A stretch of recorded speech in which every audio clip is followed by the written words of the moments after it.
ඊළඟ බලන්න තමයි 22 වෙනි ගාන. විෂක් පෙපරේ 22 වෙනි ගාන. 22 වෙනි ගානේ අපිට කියන්නේ ඒ බඳුන ගිලෙන්නේ නැතුව පුරවන්න පුළුවන් උපරිම ජල ස්කන්ධය කීයද කියලා පෙන්නන. හරි. එතකොට මොකද්ද මේ අවස්ථාව කියන්නේ? මෙහා අපි හිතමු ගිලෙන්න ඔන්න වෙන අවස්ථාව. ගිලෙන්න ඔන්න වෙන අවස්ථාව කියන්නේ අනිවාර්යෙන් මේ mg කෙනෙක් කෙනා සම්පූර්ණ u ට සමාන වෙන අවස්ථාව නේද? දැන් මේ බඳුනේ බලයි ජලයේ බලයි. බලමු බඳුනට ස්කන්ධ මත දීලා තියෙනවද?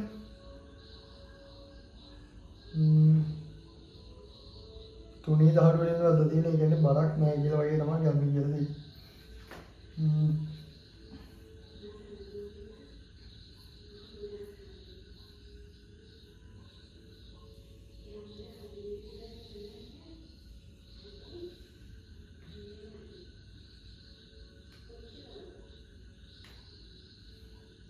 ආනනේ මේකේ බලක් නැහැ කියලා නෑ. අපිට අවස්ථාවක් දීලා තියෙනවා. මෙන්න මේ එච්චසක් පුරවල තියෙන වෙලාව මේවා නිකන් පාර වෙනවලු. හරි. අපි ඒකට ගම් පොඩ්ඩක් බලමු. මම ගන්නවා බඳුරේ බලන්න සිම්පල් m කියලා ගන්නවා. Simple m. ගන්න මෙතන තියෙන්නේ එච්චස ගන්න.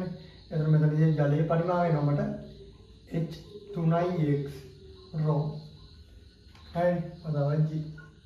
එතන මෙතන තියෙන උඩුකුරු දරුම වෙනවා මට u සමානයි මේ ජලයේ කියලා තියෙන සම්පූර්ණ පරිමාණය මේක එතනට එන්න ඕනේ. එතකොට 2h වැඩි වීම 3x වැඩි වීම රෝ g. अब और समीकरण दिया मतलब 2h කියන්නේ අපිට 6xh rho g සමානයි mg ධන 3h rho g ට g වෙනවා. මට m වලට සමීකරණ කියන්නේ බඳුනේ ස්කන්ධයේ සමීකරණයක් ගන්න පුළුවන්. අපි දැන් x වෙනවා 3xh rho කියලා. ඔන්න බඳුනේ ස්කන්ධය වලට. දැන් අපෙන් අහන්නේ මේ අවස්ථාවට අනුව මේක දාන්න පුළුවන් උපරිම ජල ස්කන්ධය. අපි හිතමු මේක උපරිම ජල ස්කන්ධය y කියලා දාන්න පුළුවන්. y කියලා. ජල ස්කන්ධය නෙමෙයි ජල මේ උස. අන්න ඒකයි මම කියන්නේ.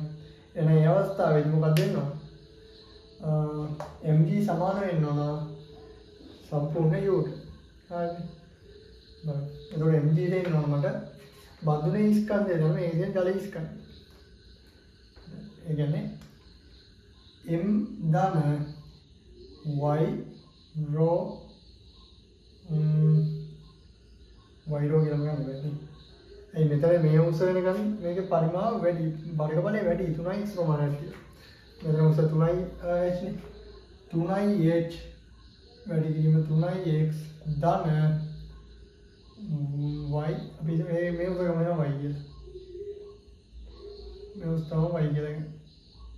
and y x වතාවක් rho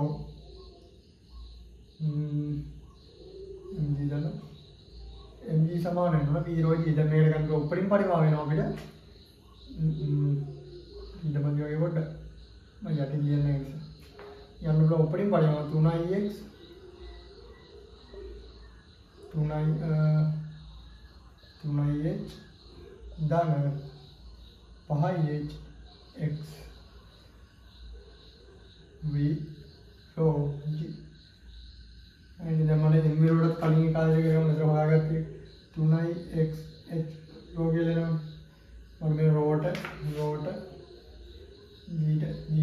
g කපලා දාන්න. මම එනවා 3x h ධන 9x h ධන x y සමානයි 9x h ධන 5y h x. මෙයා කැපෙනවා මට එනවා x y කියන එක කෙනා 2h x කියලා එනවා y එනවා මට 2h කියලා. හරි. උත්තරේ එනවා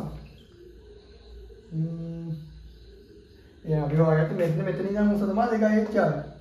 අමතක කරන්න බෑ පහළට තව 3h එකක් තියෙනවා. එහෙනම් උඩට උස 5h. හතරවෙනි උත්තරේ